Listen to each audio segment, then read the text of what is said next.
Agora, eu sinceramente creio que do ponto de vista não só metodológico e epistemológico, mas também de filosofia política, não é? Embora a filosofia política veremos depois, acho que há tudo a ganhar em perceber e tentar enquadrar o pensamento liberal numa tradição mais vasta, em vez de seguir o caminho contrário, que é, ok, dentro disto depois há só estes é que interessam, e dentro destes só estes é que interessam.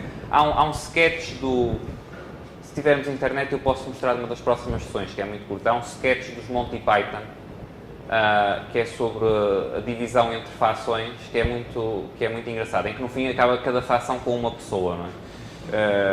Então, vai-se dividindo e acaba... Portanto, acho que, quer do ponto de vista intelectual, quer do ponto de vista pragmático, faz mais sentido procurar soluções e ter um programa de pesquisa inclusivo do que um programa de pesquisa da exclusão e de realçar aspectos que não são consistentes, que há sempre, do que os aspectos que são comuns. Ou seja, se você estiver estudando Adam Smith em profundidade, acho que aí tem todo o interesse ver aspectos em que Smith esteve mal e tudo isso. Mas se você está estudando pensamento liberal, acho que não faz sentido estar a esquecer ou a omitir os contributos de Smith e a realçar apenas, ou a realçar essencialmente as partes em que Smith,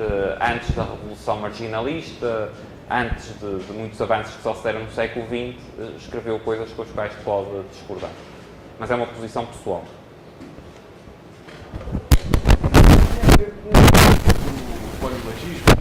Sim. Mas tem a ver também com o fato de que existem aspectos axiológicos que podem ser diferentes entre grupos, em média, pelo menos.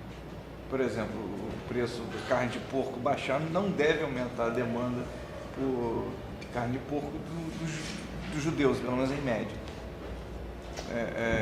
Certo, mas como aí... é que a gente faz essa diferença e como é que a gente não se atropela nesses casos? Porque você tem como admitir que certos grupos vão tender a ter um comportamento diferente em alguns casos. Mas o que é que difere no seu exemplo?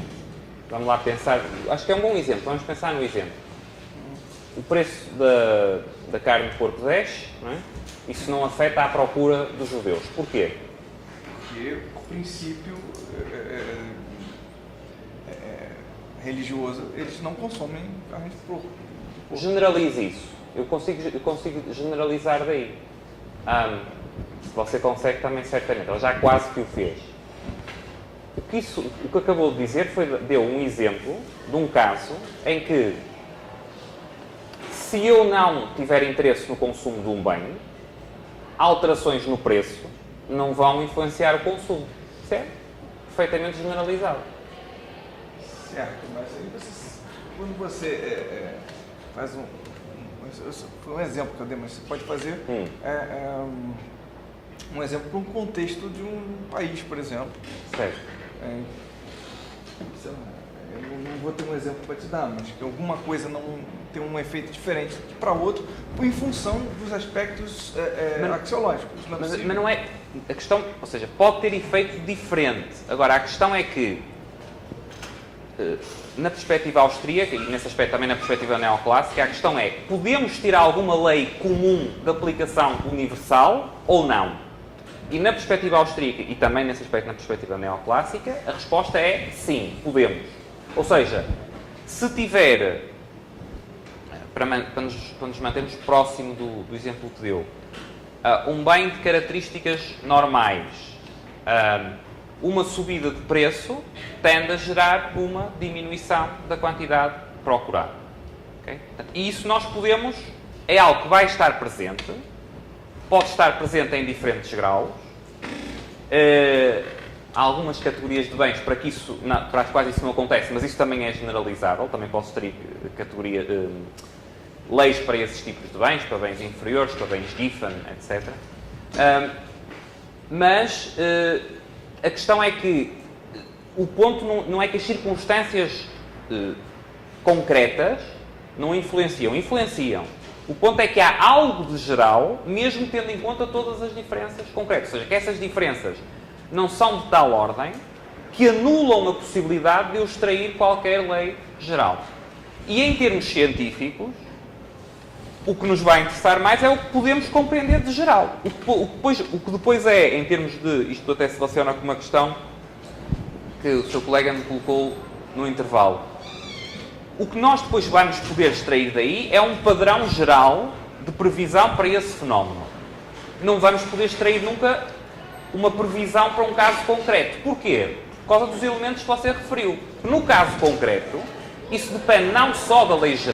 Marx e dizer que vamos chegar a uma sociedade livre, porque isso vai criar um processo de instabilidade política dentro do país. Entendeu? O que o senhor acha dessa opinião? Seria válido, já que os socialistas fazem esse patrulhamento ideológico, nós liberais ou libertários, tá, realizarmos também a mesma tática para combater os cartesianos?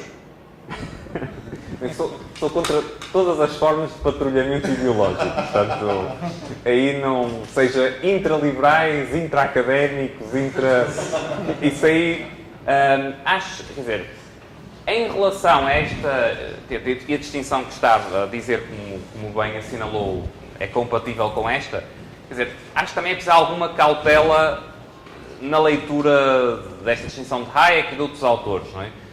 E, aliás, outro autor que influenciou Hayek neste aspecto foi Popper, não é? Que tem, para quem é o Platão era o principal figura do ponto de vista negativo. Porquê é que é preciso também alguma cautela? Porque, obviamente,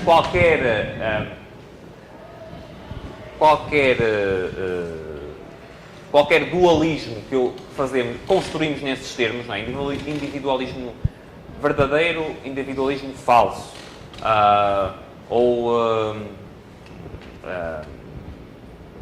quer dizer, associar um conjunto de autores liberalismo, tolerância, um conjunto de autores a totalitarismo, quer dizer, e depois também temos isto corre o risco de poder cair no erro do coletivismo, não é? De teorias coletivistas, que é, a certa altura, você passa analisando tudo como em função do agregado, quer dizer, você vê alguém dizendo alguma coisa, procura classificar ele num agregado e a partir daí já tira a conclusão sobre tudo que a pessoa diga. Portanto, acho que é preciso alguma cautela e em relação ao patrulhamento ideológico aí, seja qual for as circunstâncias, não advogo.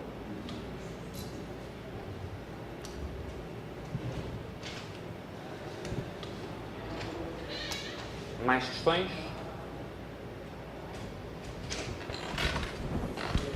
Eu estou lendo um livro, na verdade não acabei ainda, do Peter Drucker, que é... Um bocadinho mais alto, só. Eu estou lendo um livro, mas eu não acabei, na verdade, é do Peter Drucker, que é sobre como o socialismo fundos de pensão invadiu os Estados Unidos.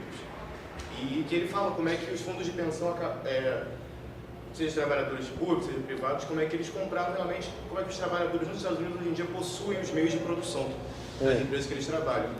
Então a minha pergunta é se, por esse meu problema, eu não acabei de ler o livro ainda, mas se isso pode realmente ser chamado de socialismo, essa questão pelos meios de produção serem de posse dos trabalhadores, e até que ponto esse tipo de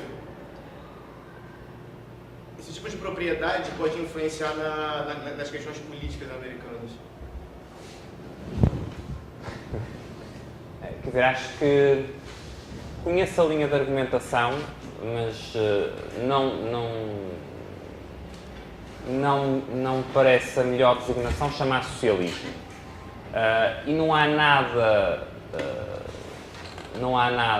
em termos de um regime capitalista, ou pelo menos certamente de um regime de livre mercado, que esteja em oposição com a difusão da propriedade. Aliás, para os autores desta primeira linha do que Hayek chama o individualismo verdadeiro, para Locke, para Smith, para Tocqueville, para Tocqueville, no livro da Democracia na América, em que ele compara, é o relato da viagem que ele fez nos Estados Unidos e que ele ficou fascinado com as instituições americanas e tenta explicar porque é que elas na perspectiva dele, funcionam bem por comparação com as instituições francesas. Um dos elementos que o Tocqueville, explicativos que o Tocqueville dá, é o facto que na América quase toda a gente é proprietária. Por comparação com a França, não é? Portanto, é que há uma classe que é proprietária, especialmente com a França que vinha com a estrutura do antigo regime, uma classe proprietária e depois uma classe muito abrangente sem meios, sem propriedade. Não é? Portanto, a ideia de difusão da propriedade acho que não é uma ideia, ou tenho a certeza que não é uma ideia antiliberal. Há algumas correntes de socialismo, nomeadamente socialismo utópico, a designação socialismo utópico foi uma designação marxista para desvalorizar essas correntes de socialismo, que também advogavam formas de difusão da propriedade e propriedade comunitária, etc. Mas repara, não há... Que regime é que tem a propriedade mais concentrada que um regime de socialista, no sentido de socialismo real, não é? Dos regimes, do regime comunista. No liberalismo contra a difusão da propriedade, como há aqui todos os autores, ou a generalidade dos autores nesta linha de pensamento, um aspecto que sempre valorizaram foi precisamente a difusão da propriedade como forma, não só por razões sociais, mas como forma até de contributo para o tal processo de interação e de produção de conhecimento de forma descentralizada. O que não quer dizer igualdade na propriedade que todos têm, certo? Agora, difusão no acesso à propriedade, certamente. Não é? E mesmo em termos de... Quer dizer, estou a pensar agora, extrapolando esta linha de pensamento, mas a questão também remetia para aspectos mais vastos. Mesmo trabalhos como outro Soto, mas não o Huerta, mas o Hernando de Soto, sobre os principais bloqueios ao desenvolvimento em alguns países, ou o principal bloqueio que ele identifica é a dificuldade de acesso à propriedade formal de largos segmentos da população. Não é? Portanto, o facto no caso dele, mais centrado inicialmente no caso da América Latina, de haver uma camada muito significativa da população que não consegue ter acesso à propriedade, formalizar até a propriedade que tem, não é? Portanto, fica sempre numa situação de informalidade e de insegurança face a essa propriedade. Portanto, acho que a preocupação com a difusão da propriedade, a solidez da propriedade, a pluralidade de situações em termos de propriedade é algo que é talvez uma das características mais próprias até do liberalismo. Pelo menos certamente do liberalismo no sentido do true individualism do Hayek. Não é?